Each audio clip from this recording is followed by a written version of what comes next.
तसेच आपल्या शाळेतील माजी विद्यार्थी आणि उद्याचं भविष्य असलेले पुढे बसलेले सर्व मित्र आणि मैत्रिणी, मला माहीत आहे कार्यक्रम खूप वेळ झाला आहे, कारण मी पण तिथं बसत होतो आणि कार्यक्रम कधी संपेल याची वाट बघत होतो.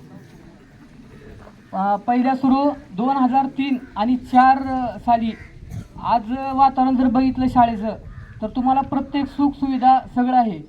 आम्ही 2003ला ज्यावेळेस पहिल्या सुरू 8वीला होतो मी, आणि माझ्यासोबत अनेक शेंद बुजुर्गवाडी कलांडी इथून आलेले सायकलवर आलेले सर्व मुलं मुली आम्ही बघितलेलं आहे. आणि तुम्हाला माहीत आहे फक्त महाराष्ट्र विद्यालय इथं आहे, पण पहिल्या सुरू महाराष्ट्र विद्यालय हे का जुन्या पडक्या वाड्यामध्ये चालू झाली होती. याचं सगळं श्रेय गावातील नागरिक तसेच आपले मुख्याध्यापक धुमाळ सर आणि शिक्षक यांना जाते.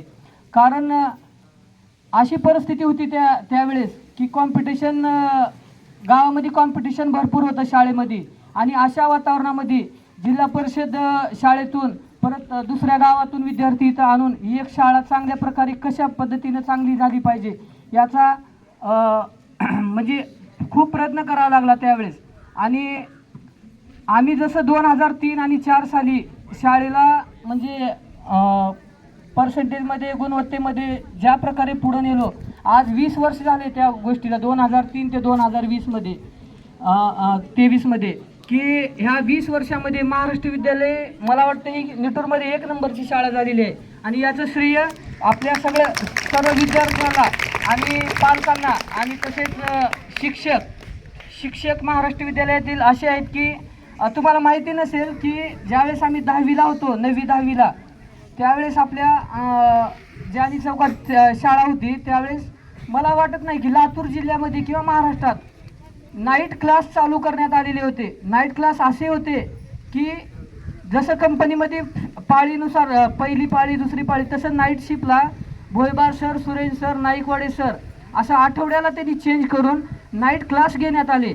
आणि अशी परिश्रम करणारी ही मला वाटतं ही महाराष्ट्रात पहिली शाळा असेल की नाईटला पूर्ण 12 वाजेपर्यंत आणि पहाटे 4ला आम्हाला उठवायचे आणि आमच्याकडून अभ्यास करून घ्यायचा. आता पण तीच परिस्थिती आहे. तुम्हाला सर्व सुखसुविधा आहेत. फक्त माझं एवढंच तुम्हाला विनंती आहे की आपण कुठेही जरी मोठं झालो तरी आपलं गाव, आपली शाळा यांना कधीही विसरायचं नाही. आणि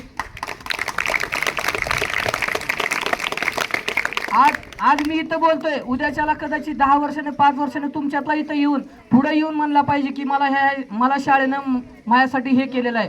आणि मी खरंच भाग्यवान समजतो.